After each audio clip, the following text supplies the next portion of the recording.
اعوذ باللہ من الشیطان الرجیم بسم اللہ الرحمن الرحیم لا الہ الا اللہ وحدہ لا شریک لہ لہ الملک و لہ الحمد وہو علی کل شیء قدیر اللہم صلی علی سیدنا محمد وعلی آلہ وصحابہ صلاۃ تکون لنا امان من کل خوف بسم اللہ الرحمن الرحیم سبحانک لا علم لنا الا ما علمتنا انک انت العلیم الحکیم۔ مجلس کبریٰ نومبر 1955، خطبہ موضوع طریقت۔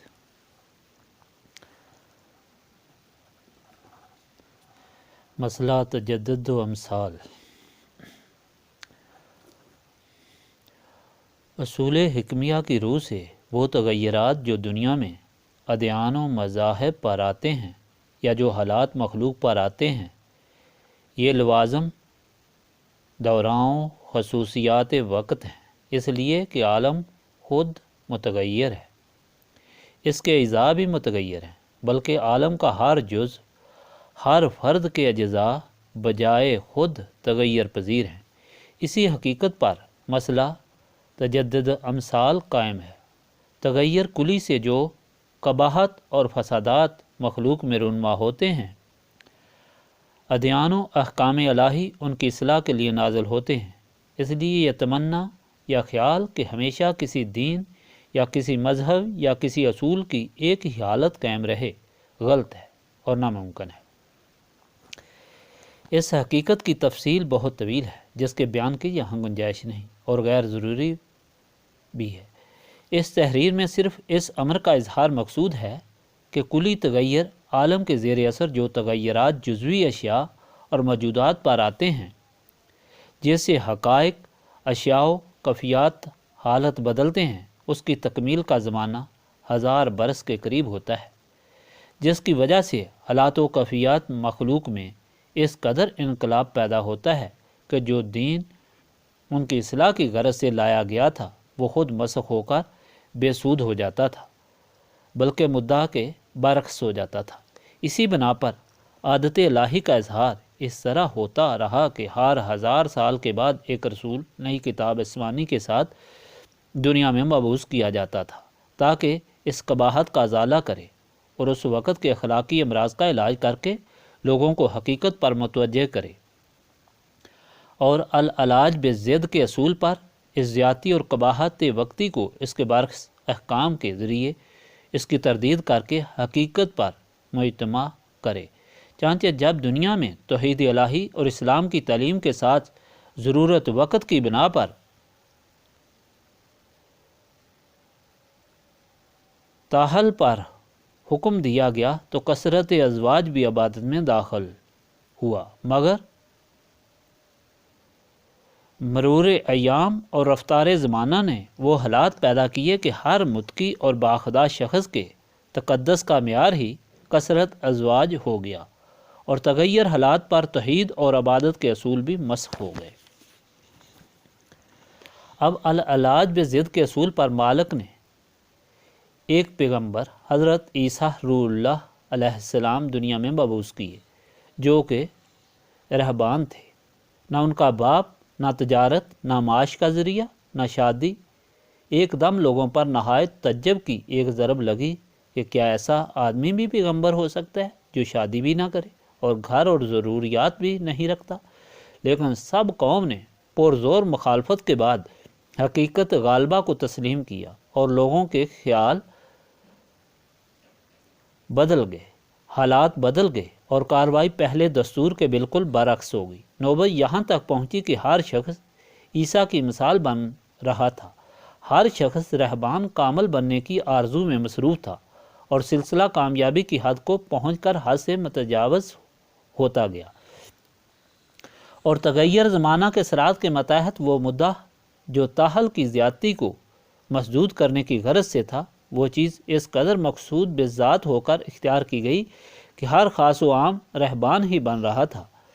بعض اس دستور پر یہاں تک پہنچے کہ بہت اونچے ستون پتھروں اور اینٹوں کے بنا کر ان پر پاکیزگی سے جا کر بیٹھ گئے، اور تمام عمر اسی شغل میں اسی جگہ گزر گئی۔ نتیجہ یہ ہوا کہ وہی ستون پرستشگاہ عوام ہو گئے، اور اسی طرح اور اسی طریق پر تمام احکام و عبادات بھی حد سے زیادہ متغیر ہو گئے، جن میں شیطانی حکومت جاری ہو گئی۔ بعثت رسول صلی اللہ علیہ وآلہ وسلم۔ اب رفتار زمانہ کا تغیر اسی اصول پر اس حد تک پہنچا کہ مالک نے حضور سرور کائنات صلی اللہ علیہ وآلہ وسلم کو ایک مکمل کتاب قرآن شریف دے کر دنیا میں بھیجا، تاکہ دنیا کو اس رہبانیت سے واپس کر کے اہل دنیا کو اعتدال پر لا کر ایسی کتاب سکھائے کہ وہ اصول زندگی زمانہ کے تغیرات سے بدل نہ سکیں، اور وہی زندگی، وہی ضابطہ، احکام الہی ہمیشہ جاری رہے، جو کہ لوگوں کے جملہ اخلاقی امراض اور تمام قباحات کا دائمی علاج ہو۔ یعنی تغیرات عالم کی خصوصیت ہونے کی وجہ سے دنیا میں اپنے اپنے وقت پر نمودار ہوتے رہنے کا جو دستور قدیمی ہے، اس میں کوئی تبدیلی پیدا ہونی تو ناممکن ہے، مگر لوگوں کے خیالات اور اعمال اور قوائے ذہنی کے اندر جو خرابیاں پیدا ہو کر اس وقت کا دین مسخ ہو جانے پر ہمیشہ نئے رسول، نئے احکام بارگاہ الہی سے لا کر لوگوں کو اصلاح کرتے تھے، جن کو بعض قبول کرتے تھے اور بعض مزاحمت کرتے کرتے فنا اور نابود کر دیے جاتے تھے۔ دراصل وہ پیغمبر اور وہ احکام اس وقت کی اصلاح کے لیے مخصوص تھے، اس وجہ سے دوسرے زمانے کے لیے دوسرے احکام کا نزول لازمی ہوتا تھا۔ نزول قرآن شریف۔ اب اس قرآن شریف کے نزول کے بعد یہ ضرورت ختم ہو گئی، اس لیے کہ یہ قرآن شریف ایک ایسا اعلیٰ اور ایسا مکمل پروگرام صلاحیت کا لے کر آیا کہ زمانہ کی ابتدا سے زمانہ کے اختتام تک کے واقعات اور قباحات و اخلاقی امراض جو پیدا ہونے ممکن ہیں، ان سب کے علاج اور اصلاح پر یہ قرآن حکیم مشتمل ہے۔ اس موقع پر ذی فہم انسان کو خود بخود یقین پیدا ہو جاتا ہے کہ تمام واقعات و قباحات و اصلاحات زمانہ ماضی کے تذکرے بھی اس قرآن شریف کے جزو ہیں، اور قیامت تک مستقل زمانہ کے آنے والے مصائب و قباحات، ممکن نقائص و امراض، اخلاقی کی تشریح بھی اس کے جزو ہیں، اور وہ علوم و معارف جو آغاز عالم دنیا سے روحانی پیشواؤں کے منصب کی بنیاد تھے، وہ بھی اس قرآن حکیم کے جزو ہیں، اور وہ واقعات عالم اور حوادثات عالم و تغیرات زمانہ کے اثار جن کا اس قرآن حکیم کے نزول کے وقت تصور بھی ناممکن تھا، اور دنیا میں کوئی ذریعہ موجود نہ تھا کہ ان کا علم ہو سکے، ان کی تشریح اور وضاحت بھی اس قرآن مبین میں موجود ہے، اور جن کا اپنے وقت اور اپنے زمانے پر اظہار ہوتا جا رہا ہے۔ ہر چیز کے اظہار کے بعد اس کی شہادت قرآن شریف میں دیکھی جاتی ہے، جیسے کہ ایک پودا زمین سے پیدا ہو اور اس کے چند پتے ہوں تو کیمیا گر دیکھ کر سمجھ لیتا ہے کہ اس کی یہ تاثیر ہے اور یہ بہت بڑا درخت ہوگا اور اس کے یہ فوائد ہوں گے۔ اب اگر ایک ایسی کتاب مل جائے جس میں اس درخت کے جوان اور مکمل ہونے اور تمام پتے لگنے اور پھولوں کی ماہیت اور اس میں پھل لگنے اور پختہ ہونے کے بعد اور اس کے دیگر فوائد بھی درج ہوں، اور اس درخت کے منافی حیات و نقائص اور امراض کی کیفیت بھی درج ہو، اور اس کا علاج بھی درج ہو، اور اس کی کیفیت کی تشریح کے ساتھ اس کا مکمل فوٹو بھی موجود ہو، شکل اور تشریح سے اس قدر علم ہو کہ کوئی چیز باقی نہ رہے، اگر وہ کتاب ہاتھ آ جائے تو اس درخت کا پروگرام من و عن اس میں درج شدہ دیکھ کر، اور وہ واقعات جو وقتاً فوقتاً رونما ہوتے رہے ہیں ان کو دیکھ کر، اور کتاب میں اس کی تصدیق دیکھ کر ہر انسان کو اس کا یقین پیدا ہو جاتا ہے کہ یہ کتاب اس درخت کے متعلق کامل ہے، کوئی کسی طرح ایک ذرہ یا حبہ بھر بھی اس سے باہر نہیں۔ اس لیے اب اس کی موجودگی میں دوسری تشریح یا کتاب کی نہ ضرورت ہے اور نہ ہی ممکن ہے۔ دوسری کتاب اور تشریح کی اسی وقت ضرورت ہو سکتی تھی کہ اس کتاب میں کمی اور نقص ہو، یا کمی اور نقص اس میں تسلیم کر لیا جائے۔ اندرین حقیقت واقعہ یہ ثابت ہوا کہ جس وجود اور جس ہستی کے ذریعے یہ چیز دنیا میں لائی گئی وہ مکمل تھی، اور اس کے بعد اسے نہ کسی علم کی ضرورت ہے اور نہ دوسری کتاب لانے والے کی ضرورت ہے۔ لہٰذا یہ ثابت ہوا کہ حضور پاک صلی اللہ علیہ وآلہ وسلم آخری پیغمبر اور خاتم النبیین ہے، اور یہ قرآن شریف دنیا کے اختتام تک اور قیامت تک کے لیے مکمل علاج ہے۔ اس لیے ارشاد ہوا الیوم اکملت لکم دینکم واتممت علیکم نعمتی ورضیت لکم الاسلام دینا۔ آج میں نے تمہارے لیے تمہارا دین کامل کر دیا اور تم پر اپنی نعمت پوری کر دی اور تمہارے لیے اسلام کو دین پسند کیا۔ نہایت اجمال و اختصار کے ساتھ تمثیلاً توجہ دلائی جاتی ہے کہ قرآن شریف جس وقت نازل ہوا اس وقت کے لوگوں میں اس وقت کی ضرورت جہاد تھی اور امید فتح اور اسلام کی حقیقت کی وضاحت کی ضرورت تھی۔ اس لیے ان علماء راسخین کے اذہان میں اس کے متعلق تشریح آتی اور ان واقعات کے تعین علمی ہو کر عملی تصدیق ہوتی گئی اور لوگوں میں حقیقی ایمان کی تکمیل ہوئی۔ اسی طرح دنیا میں وہ اشیاء جو از روئے علوم طبیعت ظہور پذیر ہوئیں وہ نہایت عجیب اور غیر متوقع تھیں، عقل اور علم کے خلاف تھی، جس پر کہ علوم سائنس و کیمسٹری فلسفہ وغیرہ مشتمل ہے۔ مگر جب قرآن شریف کو دیکھا گیا تو وہ حالات اور موجودات جو اپنے وقت پر ظاہر ہوئے کئی سو سال پہلے سے قرآن شریف میں ان کی تشریح و علمی وجود موجود تھا۔ علی ھذا القیاس جب ہوائی جہاز آئے اور آسمان کی طرف سے مہلک بم گرائے اور زہریلی گیس کا وقت آیا تو یہ حالات اور واقعات جو اپنے اپنے اوقات پر رونما ہو رہے ہیں ان کی موجودگی میں ان کی تشریح قرآن شریف میں دیکھ کر یہ ثابت ہوتا ہے کہ یہ اشیاء بھی قرآن شریف کی اطلاعات کی جزو ہیں۔ البتہ یہ فرق ضرور ہے کہ جب تک کسی چیز کا دنیا میں وجود موجود نہ ہو جائے اور اس کے متعلق ذہن میں کوئی اس کا علم یا تصور بھی نہ ہو سکے تو اس کا سمجھنا ناممکن ہے، مگر جب وہ چیز سامنے آ جائے تو اسی کا ذکر قرآن شریف میں بخوبی سمجھ آ سکتا ہے، جیسے کہ ارشاد حق ہے زمین کی اندھیریوں میں کوئی دانہ ایسا نہیں اور نہ ہی کوئی ایسی تر اور خشک چیز ہے جس کا بیان کتاب مبین میں نہ ہو۔ یہاں یہ خیال پیدا نہ ہو کہ اولین میں ایسے لوگ موجود ہی نہ تھے جو اس آنے والے سامان اور عجائبات کا علم رکھتے، یہ غلطی ہے، بلکہ اس وقت ایسے لوگ بھی موجود تھے جو آنے والے واقعات عالم کو بصیرت نوری سے جانتے تھے اور اس کا یقین رکھتے تھے۔ حضرت شیخ عبد القادر جیلانی رحمۃ اللہ علیہ نے فرمایا کہ تمام علوم کلام مجید میں موجود ہیں لیکن لوگوں کے فہم ان کو سمجھنے سے قاصر ہیں۔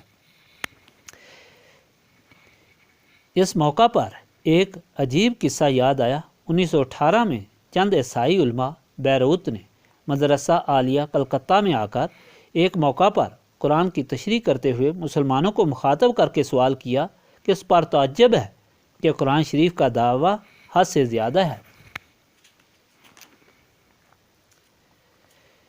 کہ زمین کی اندھیریوں میں کوئی دانہ ایسا نہیں اور نہ ہی کوئی ایسی تر اور خشک چیز ہے جس کا بیان کتاب مبین میں نہ ہو۔ یہ دعویٰ بلا ثبوت ہے۔ یہ معترضین عربی کے اعلیٰ پروفیسر اور لاسانی عالم تھے۔ ان لوگوں نے اعلیٰ اور جید مسلمان علماء کے جلسہ میں یہ اعتراض پیش کیا۔ اعتراض اس طرح تھا کہ جب یہ دعویٰ ہے کہ سوکھی اور گیلی کھجور تک یعنی ہر چیز کا بیان قرآن شریف میں موجود ہے اور ایک اندھیری رات میں ایک حبہ اور ذرہ بھی مفقود نہیں جس کا بیان قرآن شریف میں موجود نہ ہو، باوجود اس قدر سخت دعویٰ کے چھوٹی اشیاء تو درکنار جرمن وار 1914 تا 1918 جنگ عظیم جو جنگ دنیا ہے اور ساری دنیا کا حادثہ ہے، اس بڑی چیز کا ذکر تو اس قرآن شریف میں دکھلا دو تو ہم مان جائیں گے کہ یہ دعویٰ درست ہے۔ اب دعویٰ کی تردید اور تعویلات اور تشریحات علماء نے اپنی اپنی استعداد کے موافق کی مگر کوئی کارگر نہ ہوئی اور علماء بیروت غالب آ گئے۔ اب مسلمان علماء کو سخت شکست ہوئی اور کسی کتاب میں یہ تشریح موجود نہ تھی۔ علماء ظاہر سوائے کتاب کے کچھ جانتے ہی نہیں۔ اب یہ واقعہ مشہور ہوا، بہت کوشش کے باوجود مسئلہ حل نہ ہوا۔ آخر میں مولانا غلام کبریا خان صاحب بہاری شمس العلماء جو ہمارے استاد ہیں اور ایک مولانا ان کے دوست تھے جو بانکی پور انگریزی کالج میں عربی کے پروفیسر تھے۔ یہ 2-3 آدمی اس مسئلہ کے فکر و غم میں زیادہ بےتاب ہوئے اور کالج سے رخصت لے کر ایک طویل سفر اختیار کیا تاکہ بڑی بڑی لائبریریوں میں پرانی تفاسیر میں یہ مسئلہ دیکھا جائے۔ چانچہ پٹنہ بہار میں ملک خدا بخش صاحب وکیل گزرے ہیں، انہوں نے لاکھوں روپیہ خرچ کر کے ایک ایسی عظیم الشان جامع لائبریری قائم کی کہ تمام ہندوستان کیا بلکہ غیر ممالک میں بھی اس کی مثال نہیں ملتی۔ ان علماء نے سب سے اول پٹنہ بہار کا سفر اختیار کیا۔ جب لائبریری میں پہنچے تو حیران تھے کہ کون سی کتاب ملاحظہ کی جائے۔ پروفیسر صاحب بانکی پور نے کہا کہ حضرت محی الدین ابن عربی شیخ الاکبر کی تفسیر لائی جائے۔ چانچہ لائی گئی، مولانا نے بغیر ارادہ کتاب کو میز پر کھول کر رکھ دیا تو پہلی دفعہ میں یہ آیات قرآن شریف نکل آئیں، ان الابرار لفی نعیم و ان الفجار لفی جہیم۔ بے شک نیکوکار بہشت میں ہیں اور بے شک بدکار دوزخ میں ہیں۔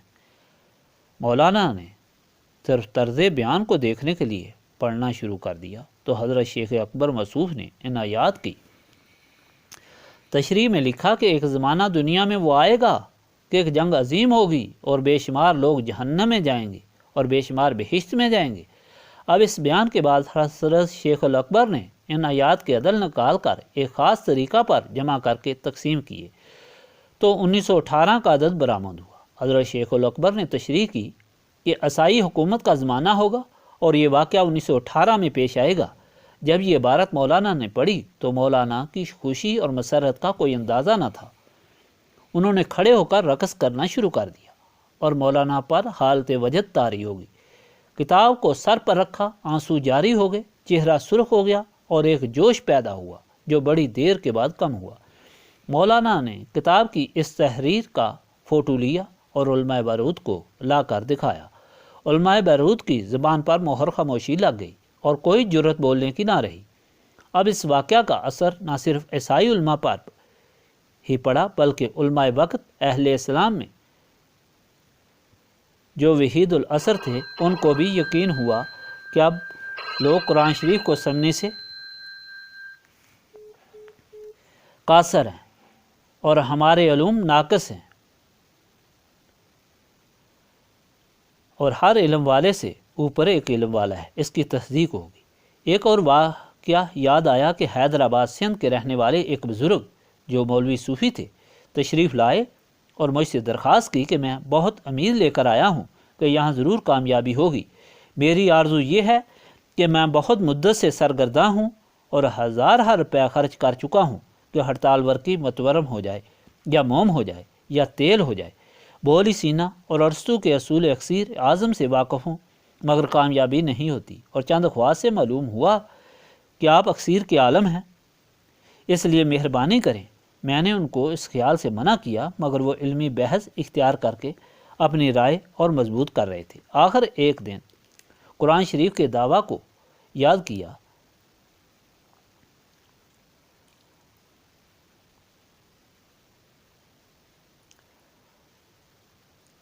ولا حبۃ فی ظلمات الارض ولا رطب ولا یابس الا فی کتاب مبین، اور کہا کہ قرآن شریف کی اس آیت کی تصدیق کے لیے ہی بتلا دیں۔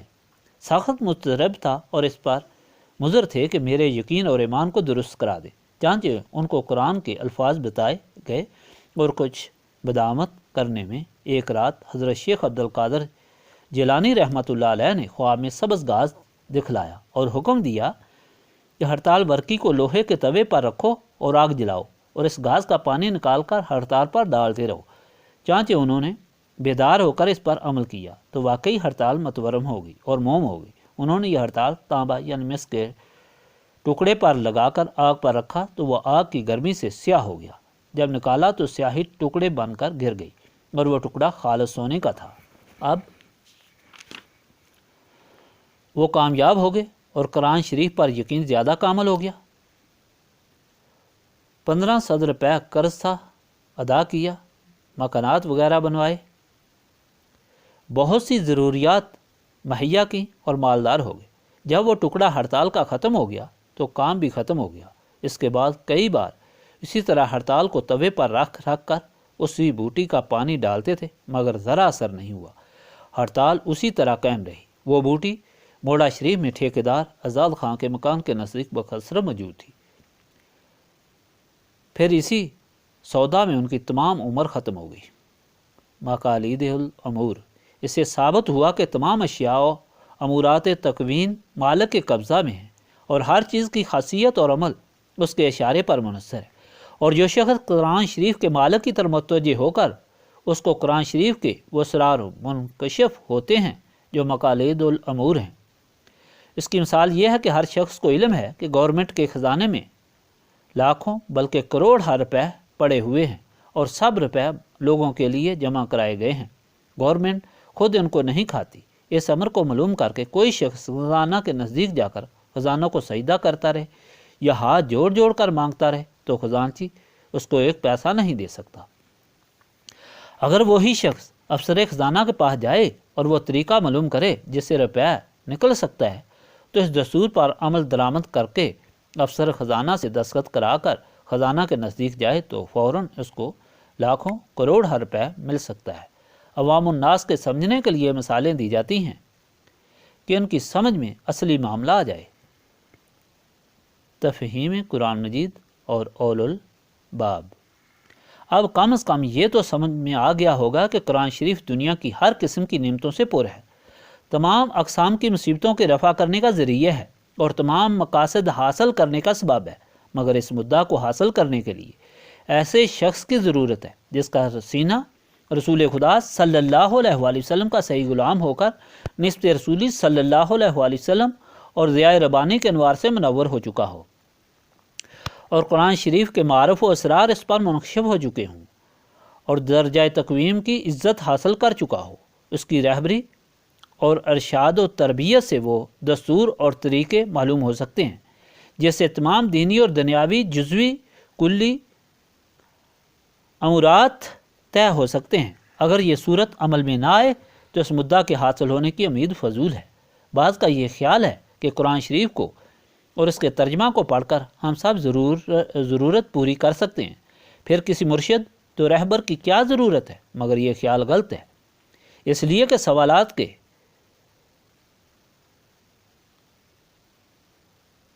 ضبطے کتابیں عام فہم اردو زبان میں موجود ہیں،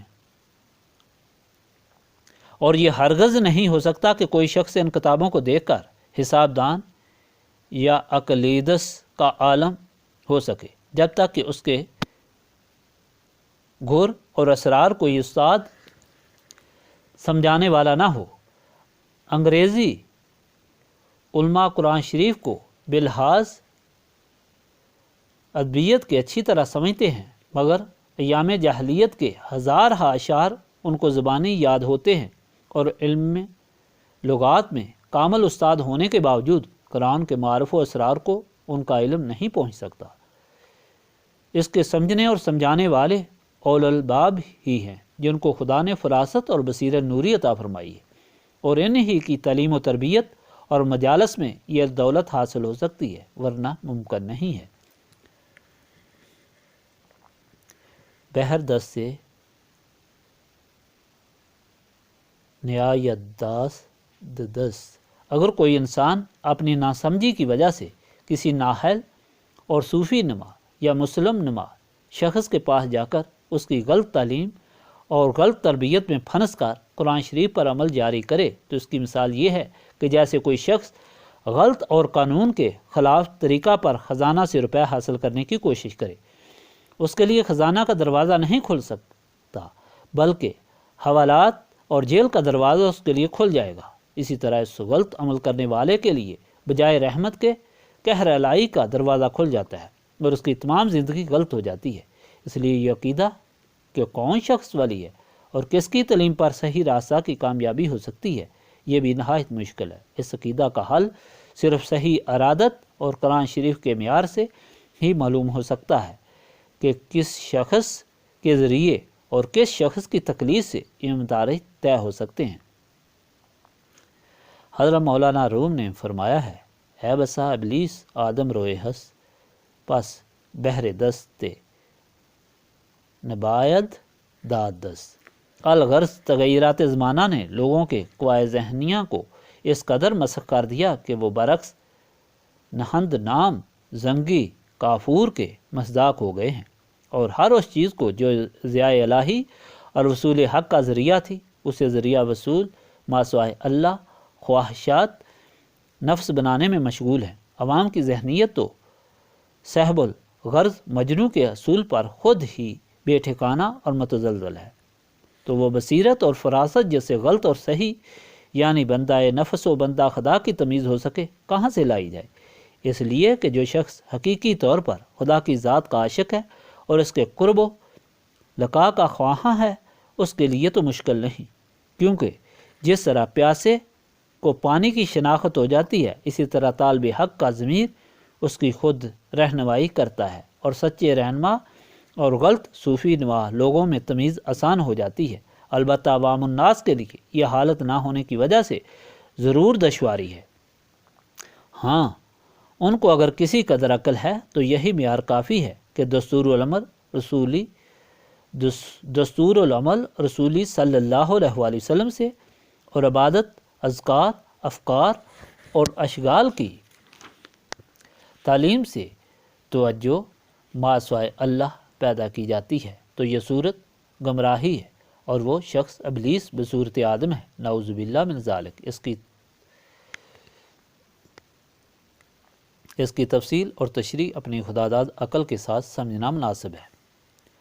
تعلیم قرآن کے 3 اہم مدارج۔ اب واضح ہو کہ قرآن شریف نے دنیا کو 3 چیزیں بتلائیں جن کی تشریح مختصراً ذیل میں درج ہے۔ درجہ اسلام۔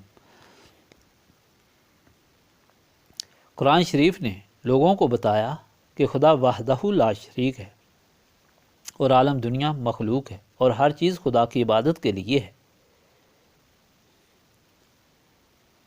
دنیا لیبلوکم ایکم احسن عملا، تاکہ تمہاری آزمائش عملاً کرے کہ تم میں کون اچھے عمل کرتا ہے۔ قرآن شریف نے بتایا کہ تمام صحائف اور آسمانی کتابیں اور پیغمبروں کی تعلیم اور کردار قرآن شریف کا جزو ہیں۔ مخلوق خدا کو خالق کے احکام کی تعلیم دی اور بتایا کہ اسلام یہ چیز ہے۔ واضح ہو کہ انسان کے لیے خدا کی طرف صحیح طریقے پر متوجہ ہونے کا پہلا درجہ اسلام ہے۔ اسلام کی تفصیل یہ ہے کہ نماز پنجگانہ، نوافل، حج کے ارکان، زکوٰۃ کی ادائیگی، روزہ، ذکر الہی اور اخوت اسلام، یعنی ہر اس شخص کو جو مسلمان ہے اس کو حقیقی بھائی سے اسلام کی وجہ سے عزیز رکھنا اور اپنے مفاد پر اس کے مفاد کو ترجیح دینا، قرآن شریف کو پڑھنا اور اس کو سمجھنا، نماز کے الفاظ سمجھنا، معنی و موضوع معلوم کرنا، ہر وہ کام جو خدا نے اپنے بندوں کے لیے پسند کیا اور حکم دیا اس کو سمجھنا اور عمل کرنا، ہر وہ کام کہ جس سے خدا نے اپنے بندوں کو منع فرمایا اسے اپنے نفس کو روکنا، حقوق والدین، حقوق اولاد، حقوق برادران، حقوق ہمسایہ، حقوق قوم، حقوق استاد، حقوق پیر و راہبر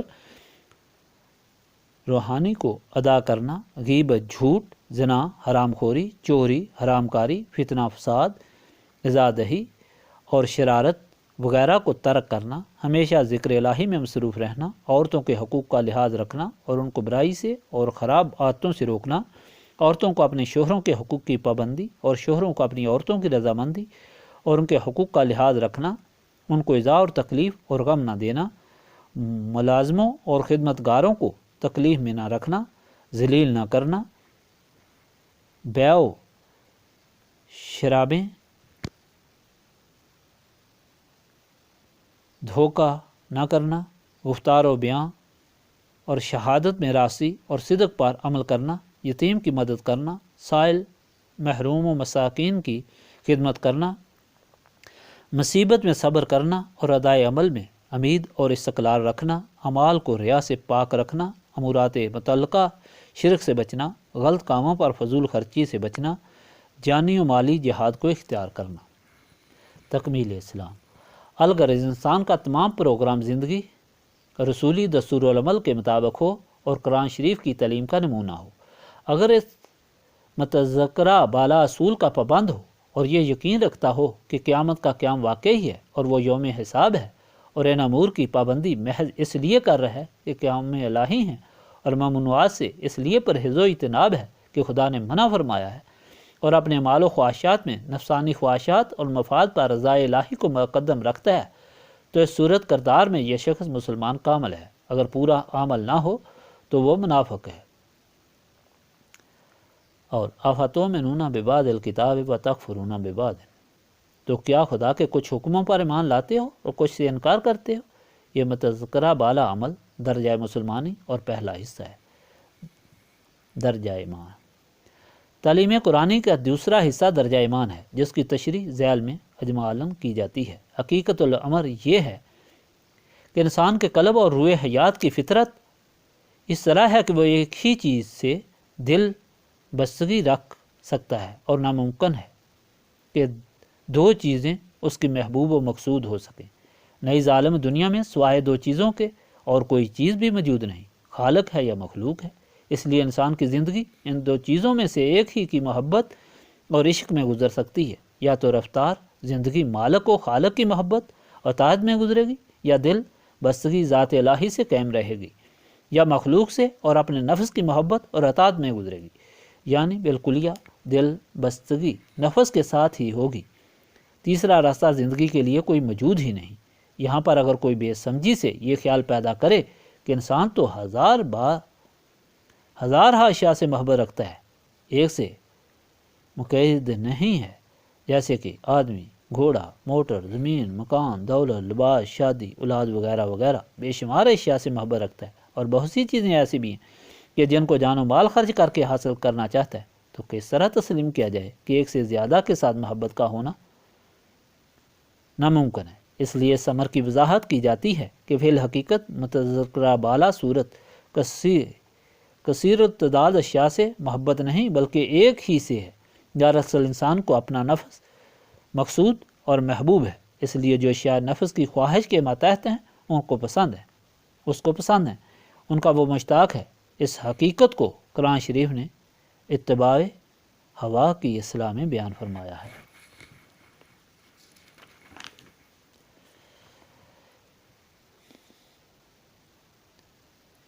کیا تم نے اسے دیکھا جس نے اپنے جی کی خواہش کو اپنا خدا بنا لیا؟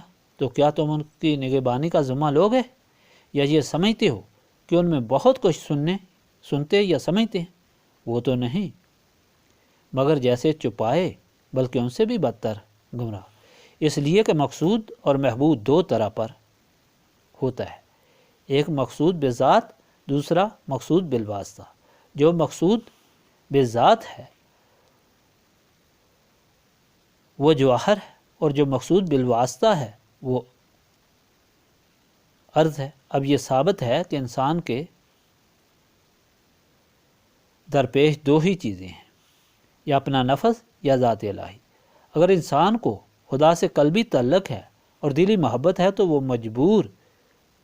مجبوراً وہی چیز پسند کرتا ہے جو خدا کی طرف متوجہ کرنے والی ہے اور جیسے قرب الہی حاصل ہو، اور دنیا میں اس کے تمام اعمال اور کردار وہی ہوں گے جو خدا کی پسند ہیں، اور کوئی کام منافی رضا الہی اس سے صادر نہیں ہوتا۔ انسان کی زندگی دو قسم کے کاموں پر مشتمل ہے، نمبر 1 عبادات، نمبر 2 معاملات دنیاوی۔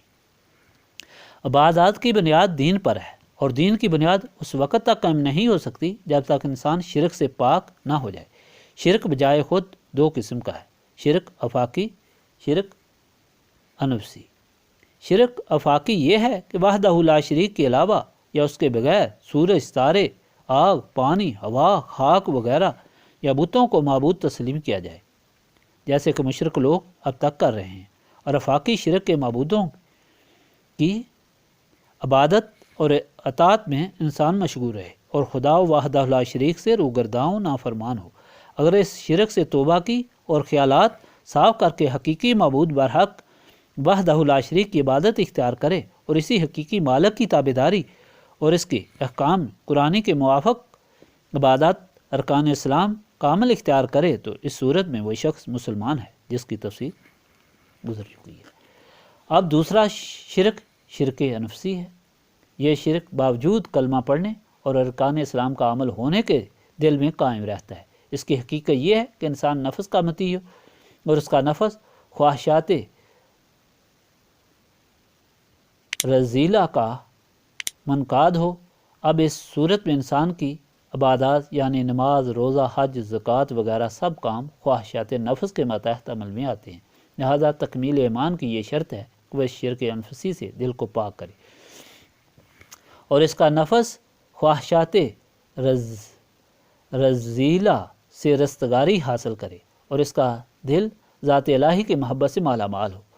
اب اس صورت میں اس کا دل دونوں قسم کے شرک سے پاک ہے تو اس کو دولت ایمان حاصل ہوئی، چانچہ اس حقیقت کی رہنمائی اس آیت شریف میں کی گئی ہے۔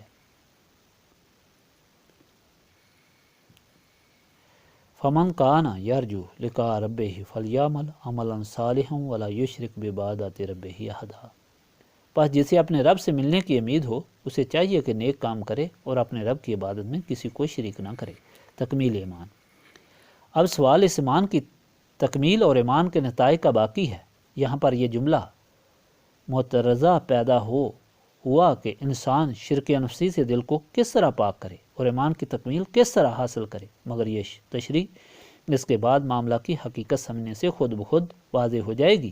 یہاں یہ سمجھنا مقصود ہے کہ مطلق مسلمانی اور ایمان میں کیا فرق ہے، چونکہ اس انسان کے دل میں محبت ذات الہی جاگزیں ہے، اس لیے اس کے تمام حرکات و سکنات خدا کی رضامندی کے لیے ہوں گی، اس لیے اس کا ہر کام عبادت ہی متصور ہوگا، خواہ عبادت کرے خواہ دنیاوی کام کرے، سب خدا کی نوکری ہے۔ حقیقت اس کی تو یہ ہے کہ انسان کے اندر جو قوت دراکہ ہے جس میں ہر چیز کا عکس موجود ہوتا ہے اور ہر خیال اور ہر کام کی بنیاد سکت سے پیدا ہوتی ہے، جو اس قوت مدرکہ کے اندر جانگزی ہوا، اس کی مثال یہ ہے کہ ایک شیشہ ہو، جس طرف اس کا رخ صحیح کیا جائے وہی چیز اس میں معکوس ہوتی ہے۔ اب اگر بمطابق ارشاد الہی وَاذْكُرِ اسْمَ رَبِّكَ وَتَبَتَّلْ إِلَيْهِ تَبْتِيلًا، اور اپنے رب کا نام یاد کرو اور سب سے ٹوٹ کر اسی کے ہو رہو۔ انسان ذکر الہی سے ذات الہی یعنی مذکور کی طرف متوجہ ہو تو اس ذات کے انوار اس قوت دراکہ میں متجلی ہو کر اس میں سما جاتے ہیں، جس طرح کہ ایک شیشہ خواہ چھوٹا ہو خواہ بڑا جب سورج کی طرف متوجہ کیا جائے تو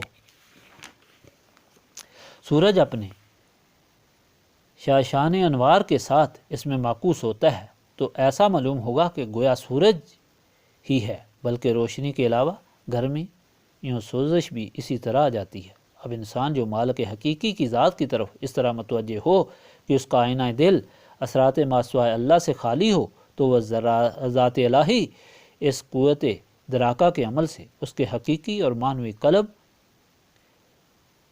جو کہ عالم غیب میں مکمل حیت انسانی ہے اس میں تجلیات انوار کے ساتھ متجلی ہوتا ہے، تو یہ شخص صاحب ایمان ہوتا ہے جیسے حکم ہے۔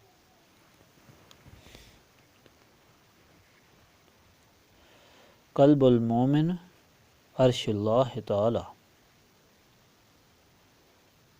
مومن کا قلب اللہ تعالیٰ کا عرش ہے۔ اندرین صورت اس انسان کی نفسانیت بشریت مفقود ہو جائے گی اور بشری اثرات یعنی اعمال ظلمانی ترک ہو جائیں گے، اس لیے کہ ظلمت قلبی رفع ہو چکی ہے۔ اب جب نور الہی سے منور ہو گیا تو تمام اعمال اس کے نورانی ہو جائیں گے۔ یہ صورت تکمیل ایمان کی ہے۔ اب اس صورت میں اگرچہ وہ جسم انسان ہے مگر فی الحقیقت وہ نور الہی کا ایک ظرف ہے، جو خدا کی مشیت ہو وہ کام اس سے عمل میں آتا ہے، جو اس دل میں آئے وہ مالک کی منظوری کا ہوتا ہے۔ اسی واسطے حضرت مولانا روم نے فرمایا گفتہ اللہ بود گرچہ از حلقوم عبداللہ بود۔ اس حالت میں عبادت کے جو الفاظ یا کلمات زبان سے نکلتے ہیں وہ الفاظ ذہن میں نہیں آتے بلکہ ان کا موضوع ذہن میں ہوتا ہے، اور موضوع و معنی اس اخلاص کی پیداوار ہوتے ہیں جس کے ذریعے انسان خدا کی طرف متوجہ ہو رہا ہے۔ اب الفاظ کا تعلق صرف زبان سے ہی ہوتا ہے اور الفاظ کا وجود بعد میں پیدا ہوتا ہے، اول معنی اور موضوع پیدا ہوتے ہیں، اور اس نوری حقیقت سے یہ کیفیت رونما ہوتی ہے جو ذات الہی سے اقرب ہے۔ اب یہ نماز اس درجے کی ہوگی کہ الصلاۃ معراج المومنین، اور نماز مومن کی معراج ہے جس کے لیے حکم صادر ہوا۔ نتیجہ یہ ہوا کہ کہ مومن ہونے کی علامہ یہ ہے کہ اس کی نماز معراج المومنین ہو۔ اب اس کی ہر عبادت اسی اصول پر ہوگی، اسماء مرجع مسمی ہوں گے۔ اگر یہ انسان حج کرے تو ارکان حج ادا کر کے تسبیح و تحلیل پڑھ کر صرف حج کی ڈگری حاصل نہیں کرے گا، بلکہ متذکرہ بالا ایمان کی صورت حج میں ہوگی، یعنی ایک انسان اقرب اللہ ہو جائے گا۔ یہ صورت ایمان حضرت ابراہیم کی ہے، جن کو خلیل اللہ ہونے کی عزت حاصل ہوئی، لہٰذا اس ایمان والے کو اس امر کی ضرورت ہے کہ اپنے ایمان کو حضرت ابراہیم کی طرح مکمل کرے، انہی کردار اور انہی شرائط اور انہی افعال پر عمل کرے، اور اسی ارادے اور اسی اخلاص اور اسی ذہن کے ساتھ ان ارکان کی ادائیگی میں حضرت ابراہیم علیہ السلام کے ایمان اور جذبات سینہ میں محویت حاصل کرے، تاکہ یہ شخص بھی حضرت ابراہیم کے شجرہ قبولیت کا جزو بن جائے اور ابراہیمی جذبات میں ہمیشہ مستغرق رہے، تو یہ شخص بھی خلیل اللہ ہے۔ اس جذبہ ابراہیمی کے اسرار یہ ہیں: جان اور تمام مال کی قربانی پیش کر کے اپنے فرزند عزیز کو ارشاد الہی پر قربان کر دیا، اور خدا نے ان کی محبت کی تصدیق کی۔ اور جب حضرت ابراہیم کو ساگ میں ڈالا جا رہا تھا، جس کی گرمی کی سوزش کئی میل تک پہنچ رہی تھی، تو سورج اور ہوا کے ملائک نے آ کر عرض کی: اگر آپ فرمائیں کہ اس ساگ کو اٹھا کر سمندر میں ڈال دیں۔ آپ نے فرمایا کہ مالک دیکھ رہا ہے، جو وہ چاہتا ہے ہم وہی چاہتے ہیں۔ اس کے بعد حضرت جبرائیل آئے اور عرض کی کہ آپ فرمائیں تو میں اس آگ کو سمندر میں ڈال دوں۔ آپ نے فرمایا کہ مالک نے حکم دیا یا خود آئے؟ جبرائیل نے عرض کی کہ خود آیا۔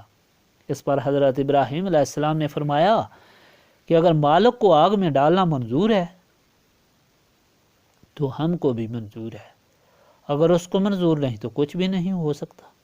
اس وقت ان کو حکم ہوا کہ خلیل اللہ ہے، اور ایک طرف فات العین میں آگ گلزار ہو گئی، اور شاہی تخت پر بہشتی لباس میں حضرت ابراہیم علیہ السلام کو بٹھا دیا گیا۔ یہی جذبہ تکمیل ایمان اور عشق الہی کا ہے، اور یہی حاصل کرنا مقصود ہے اہل ایمان کی فتح و نصرت۔ اسی جذبہ اور اسی ایمان کے لوگ تھے جو دنیاوی کوئی تجربہ نہیں رکھتے تھے، اور کوئی طاقت و سمان جاہ و جلال ان میں موجود نہ تھا، تاہم اس ایمانی خاصیت اور خدائی طاقت سے جس طرح رخ کیا، ہزارہا برس کی حکومتیں ان کے آگے سرنگوں ہو گئیں، اور دنیا کی اقوام ان کی مفتو ہو گئیں، اور ثابت ہو گیا کہ ان کے وجود میں وہ چیز ہے جس سے ان کا ہر ایک ارادہ خدا کی طاقت سے پورا ہو رہا ہے، اور یہ وجود وہ تھے جن کے صدری انوار کی روشنی سے تمام جہان روشن ہوا، اور اس خدائی طاقت سے ساری دنیا بدل گئی۔ مدتوں یہ سلسلہ ایمان کامل جاری رہا، اور ایک دریائے نور میں یہ لوگ مچھلی کی طرح تیر رہے تھے، اسباب تنزل۔ مگر وہ دستور اور وہ تغیرات زمانہ بھی اپنے اصول پر دنیا میں جاری تھے، اور لوگ بھی دوسرے درجے کے پیدا ہوتے گئے، جن میں تغیرات زمانہ کے دستور نے اپنا عمل جاری کیا، اور قلوب مومنین میں بھی تغیر پیدا ہوتا گیا۔ جس قدر اس نسبت رسولی صلی اللہ علیہ وآلہ وسلم اور تجلی انوار ذاتی میں کمی آتی گئی، اور اس قدر انسانی قوت دراکہ میں جاہ و جلال دنیاوی کے تصورات جانگزیں ہوتے گئے، گویا مومنین کی حقیقت ایمانی مفقود ہوتی گئی۔ صوم و صلاۃ، حج، اذان، زکوٰۃ، تمام احکام اسلام موجود تھے، مگر انسانی حقیقت پہلے درجہ اسلام پر واپس گئی، اور لوگ صرف مسلمان رہ گئے۔ آخر ان لوگوں میں ایسے لوگ پیدا ہو گئے جن کی تلوار سے وہی وجود جس سے ساری دنیا ضیاء ربانی کی روشنی سے مالا مال ہو چکی تھی، قتل ہوئے۔ حضرت عمر فاروق، حضرت عثمان، حضرت علی کرم اللہ وجہہ، یہ لوگ ان مسلمانوں ہی کی تلوار سے شہید ہو گئے۔ واقعہ کربلا انہی مسلمانوں کے اعمال کی یادگار ہے۔ حضرت حسین علیہ السلام کے گلے پر انہی مسلمانوں نے تلوار چلائی۔ حضرت امام اعظم ابو حنیفہ کو ان مسلمانوں ہی نے قید کیا اور زہر دلوایا۔ الغرض ان واقعات اور متذکرہ بالا کفیات ایمان پر غور کرنے سے ہر مسلمان کو یہ پتہ چلتا ہے کہ مسلمانوں میں سے کوئی ایسی چیز گم ہو گئی جس کی وجہ سے یہی مسلمان جو خدائی طاقت کے مظہر تھے، جس کی وجہ سے تمام دنیا ضیاء ربانی کے انوار سے روشن ہو گئی تھی، اور سب دنیا کی طاقتیں اہل اسلام کے آگے سرنگوں ہو چکی تھیں، اس چیز کے گم ہو جانے کے سبب مسلمانوں کے خیالات اور اعمال اس قدر برعکس ہو گئے کہ مسلمانوں ہی نے ان لوگوں کو جو انوار الہی کے ظرف تھے اور نسب رسولی صلی اللہ علیہ وآلہ وسلم کے مصادر تھے ان کو خود اپنی تلواروں سے نابود کیا، جس سے ثابت ہوا کہ مسلمانوں کے اندر خدائی طاقت کے عمل اور فتوحات عالم کا سبب اور ذریعہ صرف وہ حقیقت ایمانی تھی جس کا ذکر حصہ 2 میں ہوا، اور بعد کے جو واقعات اس کے برعکس یعنی ذلت، تباہی اور محتاجی کے رونما ہوئے، یہ اس کی حقیقت ایمانی اور نسب رسولی صلی اللہ علیہ وآلہ وسلم کے مفقود ہونے کے نتائج ہے۔ اس وقت اس تشریح اور تذکرہ سے مدعا یہ ہے کہ موجودہ زمانہ میں بھی مسلمان اکثر کلمہ خواہ موجود ہیں، عبادت گزار ہیں مگر ذلیل ہیں، خوار ہیں، محتاج ہیں، لاوارث ہیں، تباہ حال ہیں، اسلام سے ناواقف ہیں، ایمان سے خالی ہیں اور مردہ دل ہیں۔ اس کا ثبوت مسلمانوں کے خیالات، کردار، حالات سے صاف ظاہر ہے۔ مسلمانوں کی زبوں حالی کا علاج۔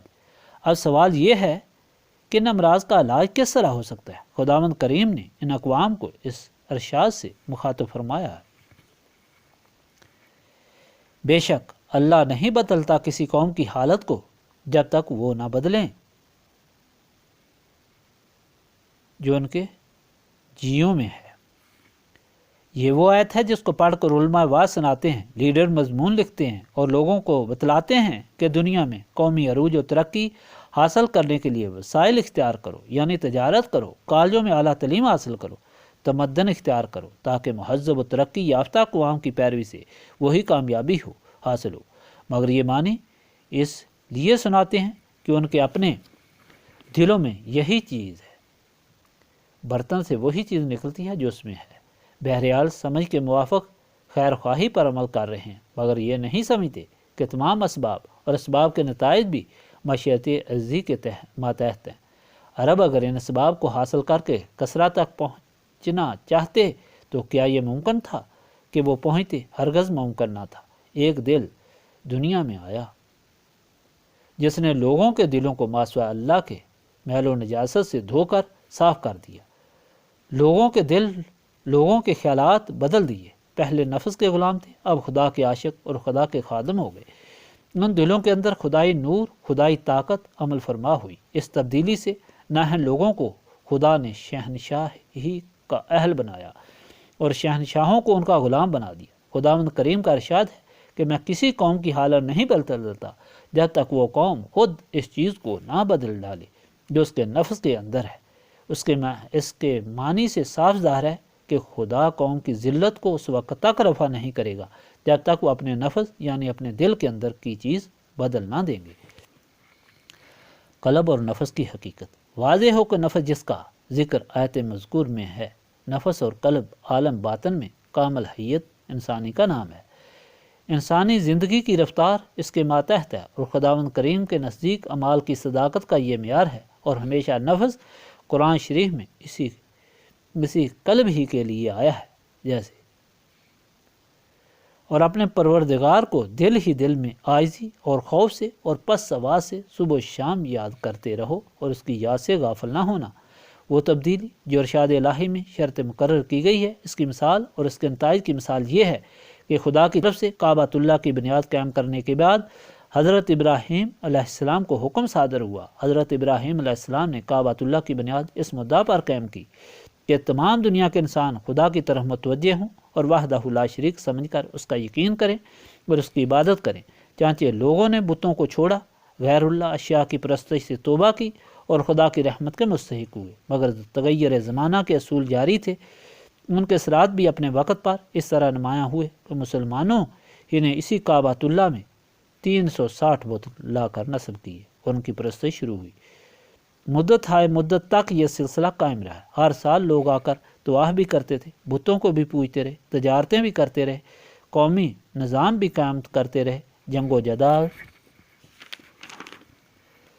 کے اصول کے بھی کاربند رہے اور اطراف کی حکومتوں سے بھی تعلقات رکھتے رہے، مگر کچھ بھی نہ ہوا۔ آخر وہ وقت آ گیا کہ خداوند کریم نے حضور سرور کائنات صلی اللہ علیہ وآلہ وسلم کو عالم احدیت سے بشریت میں لا کر مکہ میں پہنچایا، اور حضور سرور کائنات صلی اللہ علیہ وآلہ وسلم نے بشر ہوتے ہوئے بشری اصول پر لوگوں کو حقیقی مالک کی طرف متوجہ کیا۔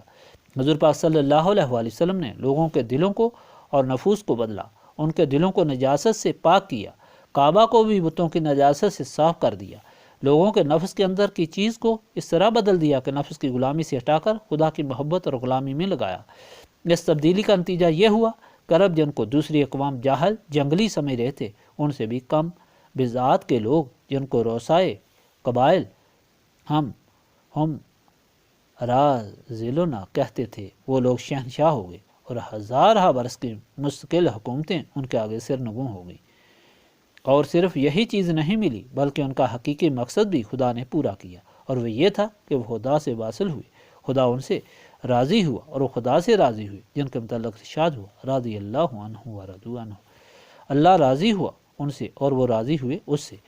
اب اس امر کو سمجھنا چاہیے کہ قرآن شریف نے انسان کو اسلام کی تعلیم دی، جس کا ذکر اوپر کیا جا چکا ہے۔ اسلام کی تکمیل کے بعد ایمان کی تعلیم دی، جس کا تذکرہ کر دیا گیا۔ اب قرآن شریف نے ایمان والوں کی تکمیل ایمان کے بعد تیسری تعلیم وہ دی جو اسلام اور ایمان کا نتیجہ ہے۔ یہ تیسرا حصہ تعلیم قرآنی ہے۔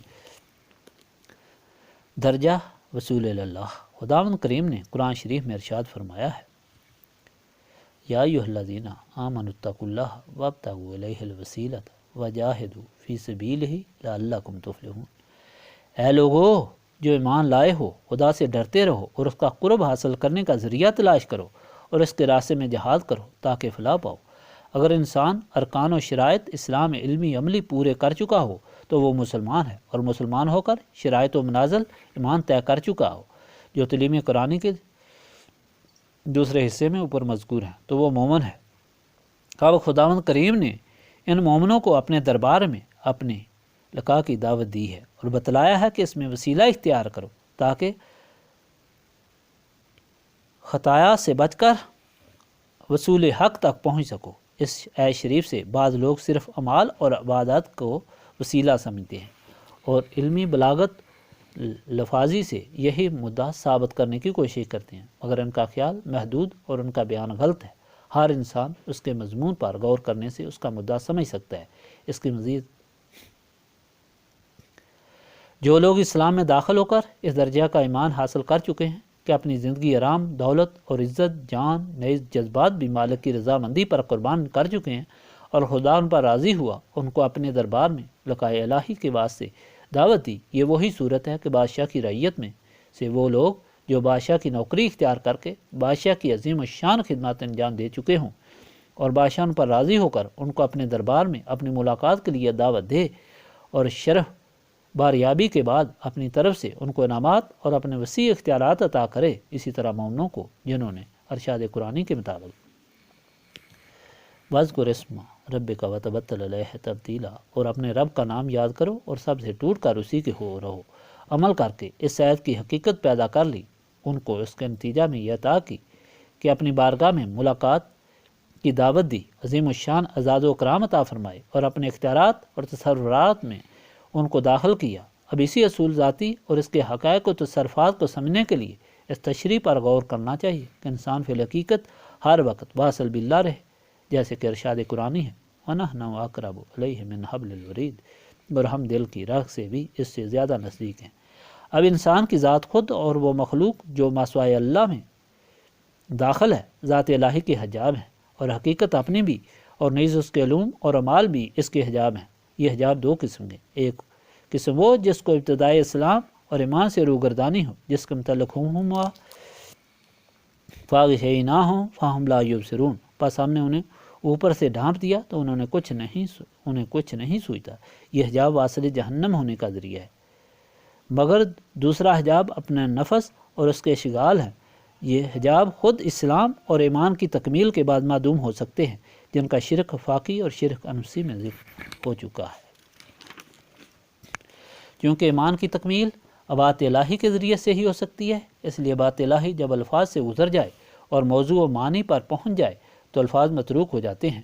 چونکہ معنی اور ان کے موضوع کا تعلق ذات باری تعالیٰ کی صفات سے ہے، اس لیے اب یہ انسان بات الہی کے موضوع سے صفات باری تعالیٰ تک واصل ہوتا ہے۔ اب جس اصول اور جس سبیل پر مجاہدہ کرنے سے موضوع تک رسائی ہوئی، اس رفتار عمل کا نتیجہ یہ ہوگا کہ انسان دائرۂ مخلوق سے خارج ہوتا جائے گا اور اپنی ذات انسانی بھی مستغرق فی ذات ہو کر اس کی بھی نفی ہو جائے گی، اور عبادت وغیرہ جو اسباب عروج یا اسباب وصول تھے یا وہ علوم جن سے ایمان کی تکمیل ہوئی، اور وہ اخلاص اور وہ علوم جو ذریعہ وصول الہی ہے، وہ چونکہ مخلوق تھے اور اب اس دائرہ امکان اور مخلوق سے علیحدہ ہونے کا وقت آیا، اس لیے سب کی نفی ہو جائے گی۔ اور جب تک انسان کو کسی چیز کا علم ہے وہ عالم ہے، وہ عابد ہے اور دائرہ امکان میں داخل ہے، اور جب یہ حجاب علم معدوم ہوگا تو نہ عابد ہے نہ معبود ہے، نہ عبادت ہے نہ زبان ہے نہ جہاں ہے نہ عدد ہوگا۔ اس کی مثال یہ ہے کہ جس طرح چپلی پہن کر دریا تک پہنچے تو چپلی اتار کر دریا میں غوطہ لگا دیا، موٹر وغیرہ سواری تیز رفتار کے ذریعے کسی مکان پر پہنچے تو موٹر چھوڑ کر مکان میں داخل ہو گئے، الغرض سب اسباب اور سب علوم معدوم ہو جاتے ہیں۔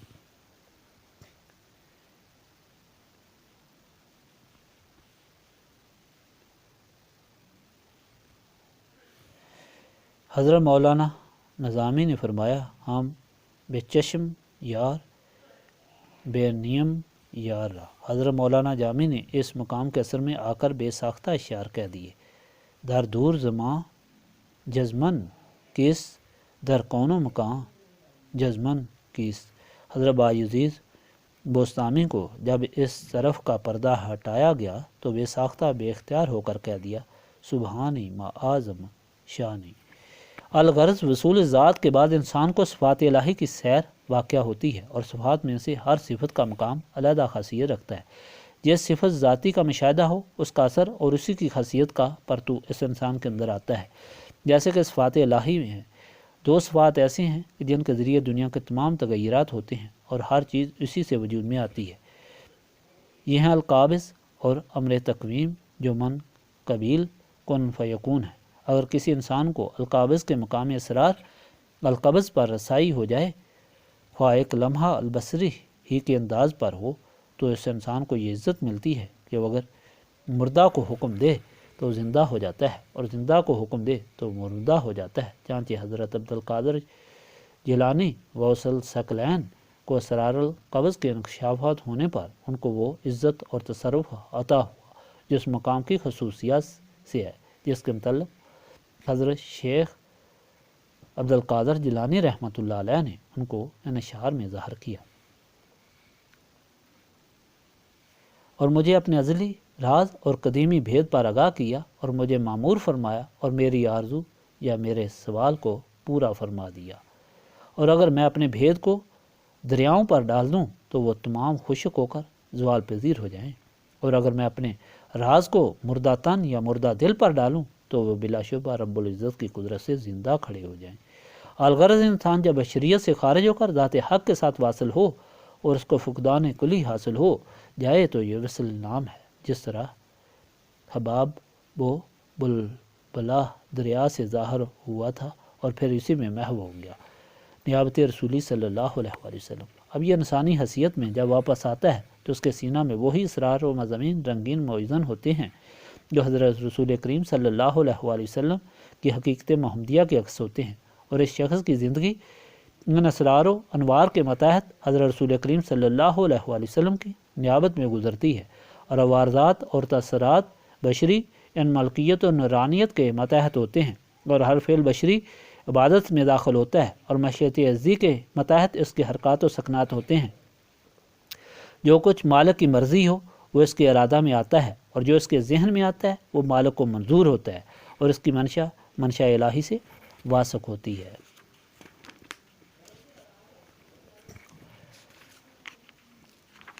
تکوین، اس منزل پر اس کو امر تکوین سے عزت ملتی ہے۔ اسی طاقت سے دنیاوی معاملات اس کے تصرف میں آ جاتے ہیں۔ اسی طاقت کا اظہار اس میں ہوا جس کے متعلق ارشاد ہوا: وَمَا رَمَيْتَ إِذْ رَمَيْتَ وَلَكِنَّ اللَّهَ رَمَىٰ۔ اور اے محبوب، وہ خاک جو تم نے پھینکی تھی وہ تم نے نہیں پھینکی بلکہ اللہ نے پھینکی تھی۔ در حقیقت اسی حالت میں آ کر انسان کی زندگی کی حیثیت فرا کی ہوتی ہے اور اس کا اصل ذات حق متصور ہوتا ہے۔ اس کیفیت کا اظہار میرے لیے قرب ذاتی میں ایسا وقت بھی ہے جب کسی مقرر فرشتے اور نبی مرسل کی رسائی نہیں ہوتی، کی حدیث میں مفصل اس طرح ہوا ہے کہ حضور سرور کائنات صلی اللہ علیہ وآلہ وسلم ایک دن اپنے حجرہ خاص سے باہر تشریف لائے تو آگے حضرت عائشہ صدیقہ رضی اللہ تعالیٰ عنہ کھڑی تھی۔ حضور پاک صلی اللہ علیہ وآلہ وسلم نے فرمایا کہ من انت؟ حضرت عائشہ صدیقہ رضی اللہ تعالیٰ عنہ اس سوال پر سخت حیران ہوئی اور از روئے ادب جواب عرض کیا، کنا بنت ابو بکر نے صدیق۔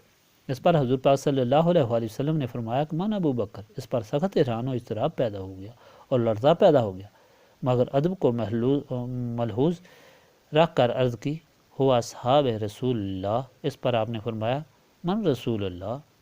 اب حضرت عائشہ صدیقہ رضی اللہ تعالیٰ عنہ کے ہوش و آواز معدوم ہو گئی اور زمین پر گر پڑی۔ بہت دیر کے بعد حضور صلی اللہ علیہ وآلہ وسلم حالت بشری میں آئے۔ حضرت عائشہ صدیقہ رضی اللہ تعالیٰ عنہ کے پاس جا کر ان کو فرمایا کہ عائشہ تم کو کیا ہوا، زمین پر کیوں بے ہوش پڑی ہیں؟ اس پر حضرت عائشہ رضی اللہ تعالیٰ عنہ کو ہوش واپس آیا، مگر تعجب بھی بے حد ہوا اور قصہ بیان کر دیا۔ اس پر آپ نے فرمایا کہ لی اللہ وقتل الی آخر، جو اس مقام پر بلائے گئے اور پہنچے ان کے فضائل اور اکرام و امکان تحریر اور تقریر سے باہر ہیں۔ خدا ان کو جانتا ہے اور وہ خدا کو جانتے ہیں۔ الغرض یہ مقام ہے کہ یہاں پہنچ کر انسان کی حقیقت بدل جاتی ہے اور ما فوق العادت حیثیت حاصل ہوتی ہے اور تصرفات الہی اس کے عمل سے ظاہر ہوتے ہیں۔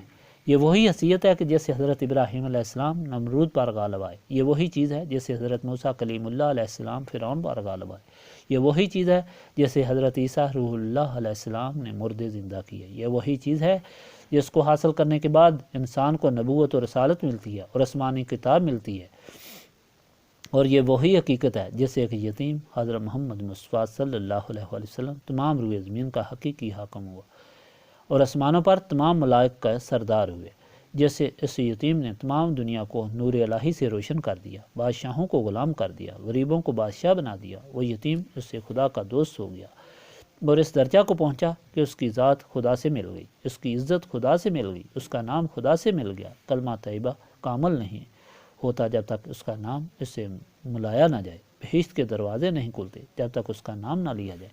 اس کی تابع داری، اس کی محبت، خدا کی تابع داری اور خدا کی محبت۔ حضرت نظامی نے فرمایا یتیم نگر تاکہ شاہی گرفت، حقیقت سلوک و طریقت واضح ہوا ہو کہ یہ تمام تحریر ابتدا سے اخیر تک راہ راست کے نشانات ہیں۔ اگر ان کے متعلق تشریح کی جائے تو کئی کتابیں تیار ہو سکتی ہیں۔ یہ صرف اس لیے لکھا گیا کہ لوگوں کو اصل طریقہ کا موضوع معلوم ہو جائے اور اسلام ایمان اور نتائج ایمان کو سمجھ کر اپنا مطمع نظر درست کر سکیں۔ اب اکثر لوگ ایسے بھی موجود ہیں جو باوجود تعلیم یافتہ ہونے کے اس حقیقت مذکورہ کے خلاف اور ایک علیحدہ چیز کو طریقہ اور سلوک سمجھتے ہیں، بلکہ بعض سالک اور صوفی نما لوگوں نے اور علماء نے اسی مغالطے کے اندر کتابیں بھی لکھی ہیں اور حقیقت سے ناشنا ہونے کی وجہ سے اقسام بنائے ہیں کہ طریقت، شریعت، معرفت، حقیقت کی علیحدہ تفصیلات قائم کر لی ہیں۔ نہ صرف جہاں ہی بلکہ خاص طبقہ کے لوگ بھی اس غلطی میں شامل ہو گئے ہیں۔ نہ صرف جہال ہی بلکہ خاص طبقہ کے لوگ بھی اس غلطی میں شامل ہو گئے ہیں۔